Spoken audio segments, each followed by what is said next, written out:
living. Woke up on the right side of the dirt. We're breathing. We're breathing.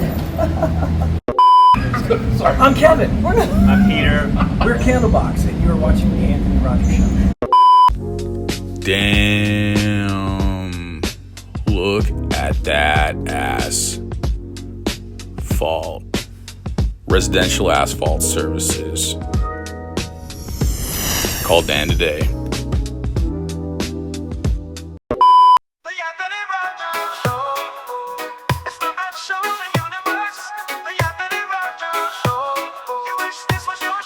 But it's not. Kind of a typical question about like far behind. We'll get to more questions. But when you wrote Far Behind, did you know that was going to be a hit, or was that just like another song you at the time? I think we knew it was special. I mean, it's the first day our bass player came to try out for the band. Our last bass player, Harry, left, and so Marty came in and he brought that lick as a bass line. And it means some kind of the guitar part. So we just kept working on it. We jammed on it for an hour. Yeah, he had the bass line, and we just sat around dinking around. And so Scotty had a beat. I started fiddling with the guitar parts, and he was like, "Oh, that melody's good. Let's start the song with that." And it just kind of happened. And we happened to be in Mother Love Boat's old rehearsal studio, and Andy was a friend of mine. It's not about.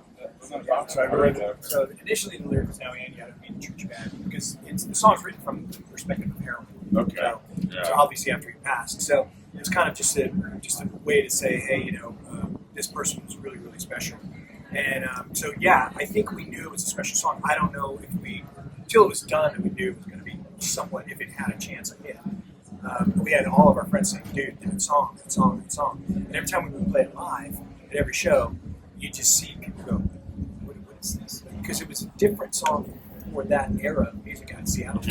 We're very much like a Journey type of band. Like we have that arena rock sweetness to our music, and also dark great riffs, and that wasn't something that was happening in Seattle.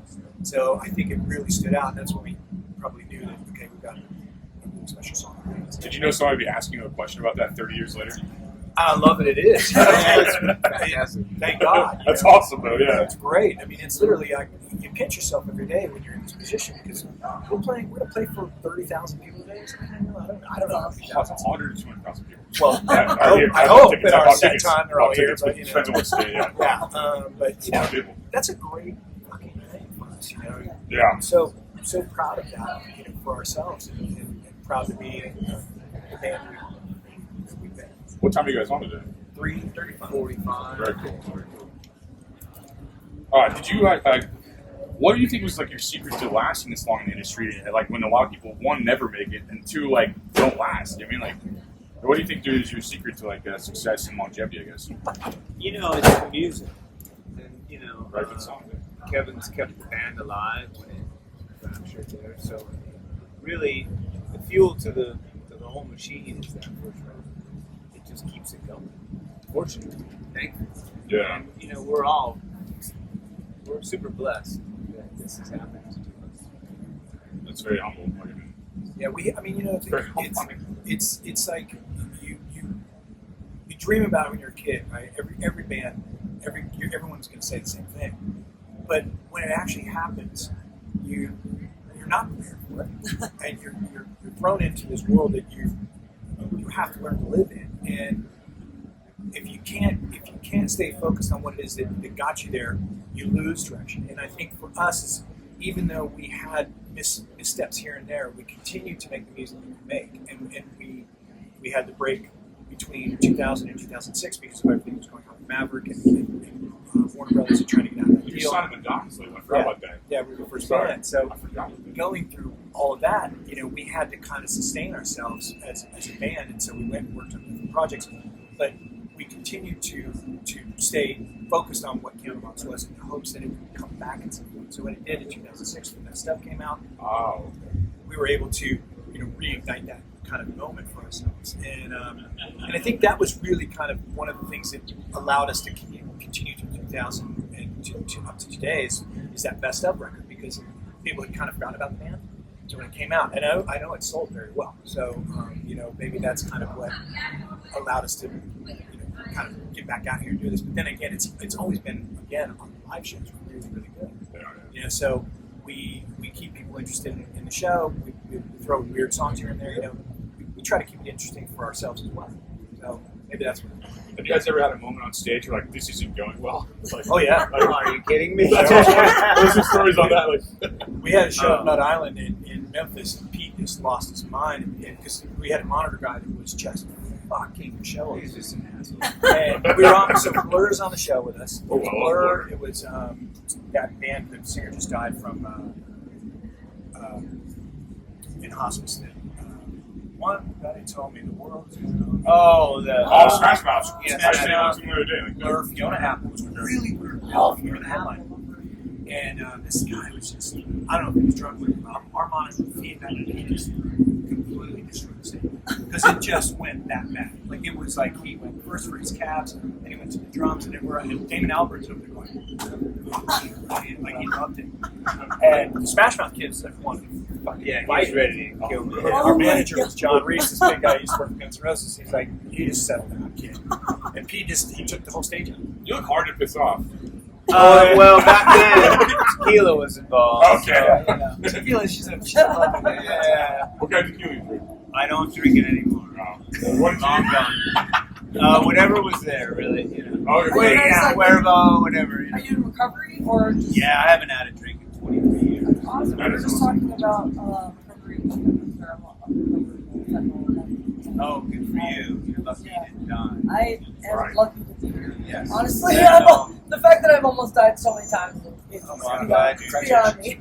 Yeah, that's fantastic. How is like trauma, pain, and like even possibly addiction like transformed you as a person or like affected you as an artist in your creative process? Oh, should you? Well, for me, and I'm sure you have the same thing, is I have a lot of, I mean, I've worked through it now, but there's a lot of regrets for, you know, when I got lost in it. Yeah. It really wasn't present in the band, and I feel like it really hurt everybody. Yeah. Because at the time I was providing a force that was needed to be there, and it went away, and so I feel okay these days, but for a long time it really bothered me. Just the shame and guilt from just I just feel like I let people down. yeah. But, I totally get that. it was a miserable life, as you know. Yeah. So it's not a pink cloud now, but at least I know how to manage and navigate the things that come at me a lot better. Like, what helps you stay sober today? Just the thought of going back. I always say play the movie, because Yeah. you keep going, and all of a sudden you're in that place again. Yeah. I don't want to go anywhere near it. That's awesome. Great. Well, I mean, I still drink, but I think for me, there have been moments in the studio where the drink has been a real problem. Yeah. And because you get to a stage where you're frustrated, it's not working, you start reaching for that. Yeah. And Coping mechanism. yeah, it really is, and so now when I do records, I limit the number of whiskeys I'll have. Yeah. If I'm going to start drinking, I'm like, I'm going to do 3 songs and that's it. Because I don't want to get to the point where I can't finish the track. Where, Right. we were doing Arrow on the first record. This is a funny story. I was having trouble getting to the point where I wanted to hit the notes that I wanted to hit, which are in the song. And we were also about 2 weeks into the record, and I was a little bit vocally beat up. So Kelly took me downtown to this place called Vogue. We had a couple of drinks in the bar. Got back out to the studio and tried it. And I mean, I was so blasted that the fucking outtakes are hilarious because I'm like, shit, it's like, there aren't even words in it. You sound like me. Like when you're drunk. Right, literally, there were no words in what I was trying to say. And Kelly's like, yeah, man. I'm like, Oh my god. I ended up passing out on the couch upstairs and stayed the night there. My girlfriend was trying to find me all night long. Oh my god. So yeah, I'll never forget that, and that's You're why like, now yeah, I'm like, okay, that's gotta never happened. reel it back. You have an amazing voice too. You have a great voice too. Is there a song in your catalog you think deserves like more love from the fans? Or what's one of them, I guess? Well, I mean, All of them. yeah. What's one song you just like that's watching just like check out and like you think deserves more love? Yeah, if someone has never heard of you guys, like what songs would you suggest? Well, I think it would be more if people were familiar but haven't done a deep dive. Right. Into the Sun record has a lot of great moments in it that nobody's heard. Okay. And all of them are good. This band has prided itself on trying to not have any fillers. Yeah. Like to make sure everything is strong the whole way through the record. So, like I was mentioning earlier, I think the song sometimes, I wish it would have gotten more attention because it's a really great fucking song. Yeah. And it could have, I think, really projected the band in a new direction. With the internet, you never know when it's something can pop off. Like you have a song you wrote 20 years ago, and like somebody, like kids find it, or someone else finds it, and it's Or an real or something. advertisement or something. That's true too. Like Nick Drake, I think, was like that. Like, Yeah, like the VW ad or whatever, and like blew up his, Asphalt blew up his entire catalog. Yeah, went into his trust. Yeah, that's you know, there's songs off every record that you know, I would like. I think that the problem with our third record, Happy Pills, was Maverick was so disjointed in where they were headed as a label. They lost sight of what we were doing. You know, we wrote a song on that record called Happy Pills, which is a great rock song. And it would have, if they would have spent a little time on that, sent that to rock radio, I think it would have taken that record a lot further than it went. But they went out with the ballad first, It's Alright, which is a great song. But it was, they were trying to get us into the realm of where Train was at, and that kind of, they thought we should go pop. They labeled it. This guy was taking it over from Freddie. You probably don't know who that is, but the guy who's here, he took over the company from Freddie DeMann, who started it. Okay. And Freddie's like, look, my hands are tied with this record. I'm leaving. Good luck. I mean, that's literally what he said to us. Yeah. Because they just did not. So we tried to take a better band like Candlebox, make you sound like Train. They wanted us to go in the direction of It Train. was more of a crashing the market. Okay. You know, Just right, train wreck. Yeah. Not to take sides, kind of made you guys are like legends. It's like weird to me. They would be like, "Oh, you are legends," and you like sound more like a band that's not good. Like, I mean, that'd be rude. I'm not trying to start something over it. Like that's just how I feel as a consumer. Yeah. So wait, how do those songs get on the radio? Like, do you have to pay them to get your song on there, or like, do you send it to them and hope that they put it on? Like, back how then does you that had a even whole work? team that would go out to radio and Yeah. promote it. Okay. We don't know if they paid people or not. Well, they paid him possible. yeah, a lot of times it's like, oh, we'll buy you 20,000 koozies, and you know, we'll give you some sponsorship dollar for your next event. So Yeah, that yeah, was yeah. the payola worked that way. Right. Back in the 70s, Off it the was record. back in the 70s was cocaine. Right, oh, yeah, Yeah. obviously. And now there's, you know, you can't do anything you get on radio. You've got to be Shinedown, you've got to be Nickelback, you've got to be, you know, Daughtry, something like that. Like, it's really, that top 20 is so controlled now in the rock radio world. And no, you know, not talking any shit. That's where the world of rock is. Yeah, yeah. And because, whatever, you know, So that Sirius cuts out XM like people who are not as, you know, not as well known. Well, there's Prevents great them from even opportunity. getting There's any- so many great bands can be on the radio. Yeah, totally. But because So it's the same fucking that formula songs works. over and over again. Exactly. Because that formula works for them. Yeah. And Sirius XM is falling into the same trap. Really? Yeah, because they're now that's just playing the same shit over and It's over. more about getting you guys on like Spotify playlists, probably. Which has been great. Allie Higgendorf put us on one, and that really helped launch our last record. You know, it's that kind of stuff is great. Yeah. Because people love Spotify playlists. Yeah. And we do very well with it. I think that's a good way to market now. Was there a moment you guys were just like, I'm done ever? You're like every day. I'm so done. I mean, both of us, we've had moments, you know, on tour where we're just like, I can't do this shit. I want to find you. I was on our first tour. We were driving through Montana, and I woke up early. The sun's coming up, and I was listening to Space Boy by Smashing Pumpkins. And I just literally was like, I looked up and I was like, I want to fucking hurt. You know, because the life was so fucking intense in that moment. Yeah. We were show. And just Is it to just beat- overworking just yourself? just beat up. Gets you to that And point? you know, that was mental health back then. You didn't even think about that. Yeah. You know, it's like now you realize that these artists that are like, I need to take a break from it. Yeah. Fuck, I should have done that a million times. Yeah, totally.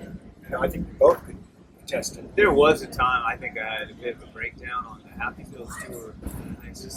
We had to cancel shows that year. Oh, we were in Denver, yeah. I just couldn't do it. Yeah. Yeah. I could have probably, but at the time it was just like Overexerting yourself, pushing your body too far. I was still using, I think, at the time. Yeah, that definitely doesn't help. You know, it's just one of those moments I'm not proud of, but it Yeah. happens. You just have to. Every artist gets it. Yeah. How do you guys take care of yourself now, like mentally and like physically when you go on tour? Like, how do you make sure like you're good? Do you take breaks, or do you just only schedule a certain amount of like tour dates? Or Well, I haven't done a long tour, so he answers that better. But I think as people, for me, you have to have alone time to recharge. It's something that my personality needs. Exercise is a huge thing. Eating right. I mean, simple things that you your body's a machine. If you're not feeding it the right fuel, it's not going to function properly. You know, and you're going to get super tired. So you do the best you can to stay healthy. Really. Are you a people person? I am, and I'm not. I was thinking you were for some reason. I don't know why. I'm still Omnivore? I mean, you're feel like talking I'm about. I'm just saying, I omnivore. see you prefer to be alone. I'm like, I'll be on fire, and I'm in, and I'm hanging out, and it's like, Social batteries just done. Yeah. Like, I don't want to be around. It just seems more like he wants to be around. I don't know. I'm smart. I don't know. It's amazing. It seems more like he wants to be around people. So you want to get out of there. Like, So I love being around people. I love going to bars and watching bands play. Like I'm a people person. you seem like one, yeah. I moved a lot when I was a kid. Yeah. So The I singer always almost has to be. yeah, exactly, and I always had to become friends at the new school, right? So like I would meet people. military? No, my dad was in the military, but my dad, when we moved, it was because he worked for a salt company. Okay. And so they were trying to, a lot of the Midwest is all salt mines and stuff, so you have to go set up a regional sales division for them. So I went to, I think by the time I moved to Texas, I had already gone to 6 different schools. Okay. You know, and so that being, Jim Morrison was like that too. yeah. I was like, no one here gets out alive. But then he was like, he didn't like people, but you know, I do. I enjoy meeting people. You seem like you go both ways too. I think. Yeah, I can vibe it off you. I'll Yeah. sit and talk and have a conversation, but there's a point where I shut down. You're on point. I'm not saying you're not good at it. No, You're on I point. can totally relate to that. Do you think being like lumped in at the end of the grunge thing hurt or helped you guys? Like, You know, we're not a grunge band. I don't think so either. think any of them, except for maybe Alice, was grungy. Darker, dirty. Soundgarden, maybe. Like Pearl Jam was not a grunge band. right? It was a rock.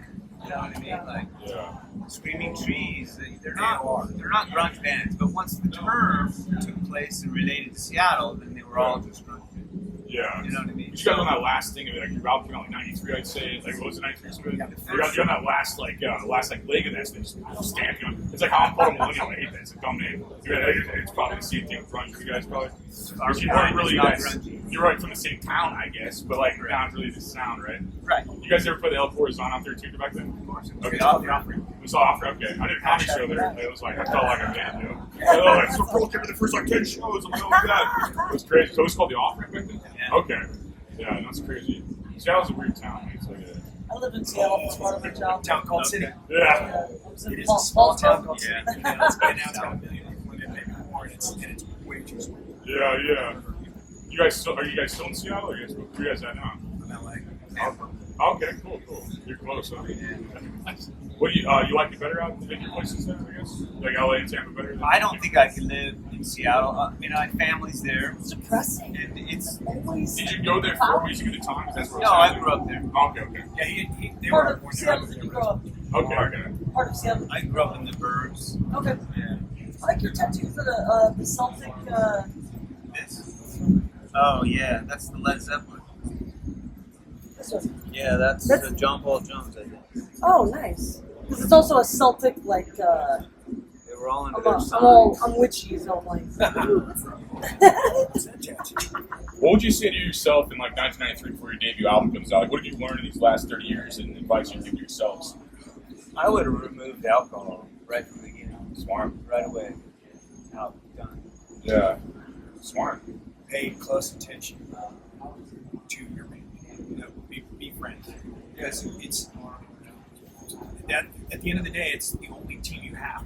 Right? You can have a manager, you can have a label, but really, it's 4 or 5 of you against the world. Yeah. And you got to pay close attention to people. You got to be like, hey, are you okay? It's some things that I learned obviously over the past 30 years is that I still have to do. Yeah. And it's important that your relationship with one another is treated with great care, you know, because it's very easy to fuck shit up, and we fuck shit up, you know. But luckily, we're still here. Yeah. And that's the thing, you know, and the fact that people still want to talk to us and still want to listen to our music is a testament to who maybe we are as a band and music. You guys seem really healthy. Oh yeah. You don't seem like Drink you're protein drinks every day and work out every day. That makes sense. Well, I'm 56 now, so I want to. I mean, apparently I'm more than 2/3 through my life, so you know, if that's it. That's I great. want to enjoy the rest. Thank you. I want to enjoy the rest. Yeah. You guys do a drink crawl? No. What's a conspiracy theory that like famous people drink like? Oh, is that what that That's is? like, yeah. No. I was just messing Really, around. that's a Hillary. Yeah, the pizza joint. yeah. I always just want to ask famous people that makes me laugh. It's like, I think I had you on one of the podcasts yesterday. Where'd you get the Candlebox? Oh man, this that came from a Midnight Oil song. We were sitting around at our old manager's place trying to find a name. We'd been called Uncle Duke, and it wasn't working because the music had entirely changed when I joined the band. And so I had just seen Midnight Oil perform live in Seattle on the Beds Are Burning tour, and it blew me away. And I was so captivated by its performance that I was going through some of his lyrics, and I found this line in Boxed in My Candles where he's talking about the Aboriginal people, because he's a big supporter of the Aboriginals in Australia. Okay. It's very much like the Native Americans here in the States. Nice. And I love this line, Boxed in My Candles. I think the Candlebox kind of feels warm, and it's like a light that you can't burn out. Absolutely. I like that. So that's where it came from. And Pete's like, well, we'll use it for a while and see if it sticks. It did barely stuck. Yeah. Had a good visual to it. Yeah. The light of a candle in a room. Yeah. It's just cool. Yeah. Cool name too. Yeah, Yeah, but there was a band in Seattle called Hammerbox. We're like, man, I don't know. What do we do? So that's when it was like, well, we'll just check it out. And then we kept it. And they broke up. Candlebox is another. Hammerbox. Hammerbox. That's crazy. They started, oh goodness. So Carrie left, and Hammerbox started making goodness. Yeah, and they came and toured with us. So it came. How do you hope guys remember Candlebox? Like not just like your songs and like how do you want to be remembered? Like say people are watching this internet like 100 years of the internet exists. Like how would you guys want to be remembered? Really, really good live band. And you guys are, man. Yeah, I would say it was one of the best out there. Yeah.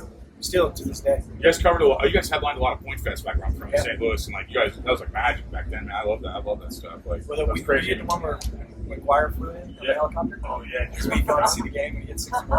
God, that's a kid, man. That's crazy. Yeah. The Point Fest used to be magic, man. Like, it was a big was. thing. Yeah. You guys headlined the biggest years, probably. I mean, It's still pretty good. fair. But maybe I was a kid, it was more magic than that. It's probably the same show. It's probably the same show. Yeah. It's like sports when like athletes became like younger than me. It's weird. Yeah. It was like as a kid, you're like, whoa. Like this is like now I'm like old and bitter. You know what I'm saying? It's pretty much. I mean, you guys want to plug anything, or I mean, anything we didn't say that you want to get out there, or anything you want to be asked, or Keep your eyes and ears peeled because we're working on some stuff for next year. Nice. what are you working on? We're not going to Some tell you. stuff. We're not going to tell you. You have to wait. You have to Some stuff. I mean, it's probably hard to figure out. Yeah. We are musicians, but Right. Look, we're kind of under sex toy. It's pride. We're a double dong. Nice. There we go. All you ladies. I knew it. Kind of typical, I guess, a weird question. You guys are from Seattle. They're like, what do you guys think of Nirvana? Okay. I didn't know if it was like a competitor or a good vibe. I never. I love every Seattle band too. Yeah. Okay. Seattle bands. Like, I don't like that song. It's awesome. Better or bigger. I mean, we saw so many bands growing up. You know, like Love Battery, Blood Circus. I mean, the list goes on and on. Yeah. There's so much great music. You like the Melvins? Love it. Yeah. I love. From the bottom. I love Envy. Yeah. Okay. Tad's one of my favorites. You know, all Yeah. of them. Seaweed. We took those guys in the punk band. We took those guys on the road. Like, it's all about the love of the music. Yeah. There's so many like good bands in that thing that weren't like mainstream, like Nirvana, Pearl Jam, or Candlebox. So, yeah, The guys we played with Sweetwater. Okay. Green Apple Quick Step. Yeah. Great bands. Easy. The best dresses in the world. I mean, Yeah. great fucking bands that no Yeah. one ever fucking heard. I like Bloodhoney a lot too. They're fun. Yeah. That's like a kind of underrated band, I guess. Mark still works Green at River. All those bands ended up becoming, like Green River became Mother Love Bone. Okay. Pearl Jam. Yeah. Wow. So there's connections from early 80s all the way till Next Stone and Jeff were here. Okay. And they left starting on level. I guess you and Pearl Jam are the only bands left really. I mean, out of that, it's crazy. Well, Soundgarden, you know, I mean, Oh, who yeah. knows if Well, they- different. Yeah, they're fair. not good at different singer. They're going to Rock and Roll Hall of Fame, you know. and Pearl Jam's if you guys the need only anybody to sing on that. fully That's what I mean. Yeah, and you guys too, probably. It's like, We're all- like STP came a little after you guys too. I think they were like. No, they're actually before us. Their first record came out a year before us. Okay. Well, That's Purple was 94. That was Okay. like well, they were both huge. The first one too. Yeah, they were. Core came out in 92. It was earlier. Okay, yeah, that's true. I forgot about Corey. Yeah, that's true. That's a great album. I didn't know it's 92 though. That's awesome. That was a great sounding card. What are some bands that like people may not have heard of that people may want to check out or something like that? You guys are in this industry more, bands you've either played with, you listened to, or that maybe people wouldn't know about. It's hard to pinpoint. Yeah, I just know there's one that stuck out. You listen to country at all? I do. You ever listen to Cody Jinks? I do. So Outlaw good. rock, outlaw country. So that's some new stuff I like right now. It's just good. Yeah, he's great. Yeah, we can rap with whatever. Like, just, Well, thanks so thank much. you guys It's for been a pleasure Oh, our talking pleasure. with you I was guys. just gonna- Appreciate you guys your can time. Oh, if you want to, yeah, I forgot. We're still. Oh, yeah, go ahead. I'm like Better Lovers, which is Greg who sings with Jerry Cantrell. He's got this Okay. band with Better Lovers, which is awesome. Common Rider, Rainbow Kitten Surprise. Rand's great. Rainbow Can Surprise. Yeah, so Concrete great. Blonde, Cannons. Like we listen to kind of. We also listen to really mellow shit. Okay. Both he and I are like. I played a playlist the other day. What is this? I'm like, no, it's so-and-so. Andrew Bell out of Chicago. I love it. So it's mellow, it's chill. And that's kind of another thing where you were asking earlier. How do you disconnect from this? You go into a different realm musically, Yeah. and you allow yourself to get lost in that, and it will bring you into a meditative state. Yeah. Or bring you into a state of calm. You can't bang your head all the time. Don't play this back and look up some Every now bands. and then you gotta lay it down. And take Yeah. a breather. That rap is so good, man. He's on TikTok. I'll just nerd out on TikTok like 3 a.m. Love listening. it stuff. He's way too good. I don't know how he's that good. It's like, I guess the street performance. I guess you have to make people pay attention to you versus like spotlight. Got to, right? Just get out there. Yeah, probably how you get good is I think you actually have to be good to get that street attention. Everybody just walks by you. Yeah. Like whatever, guy. Whatever, Like, guy. He's so good though. That's a really good.